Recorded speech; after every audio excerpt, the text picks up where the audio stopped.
आणि त्या मुलाखतीमध्ये मी असं म्हटलं होतं की कुठल्याही वादापेक्षा आणि भांडणापेक्षा महाराष्ट्र मोठा आहे.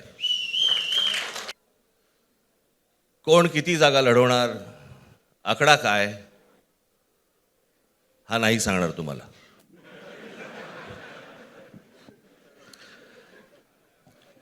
महाराष्ट्रामध्ये सध्या लहान मुलं पळवण्याची खूप टोळ्या फिरतायत. त्याच्यामध्ये 2 टोळ्या अजून जास्ती ॲड झालेल्या आहेत. ते राजकीय पक्षांमधली मुलं पळवतात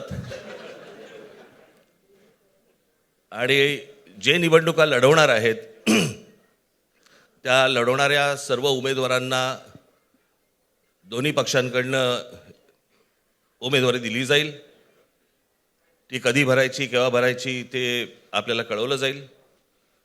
आज फक्त आपल्यासमोर एकच गोष्ट मी आपल्याला सांगू इच्छितो की बरेच दिवस ज्याची प्रतीक्षा महाराष्ट्र करत होता, ती शिवसेना आणि महाराष्ट्र नवनिर्माण सेनेची युती झाली हे आज आम्ही आपल्याला जाहीर करत आहोत.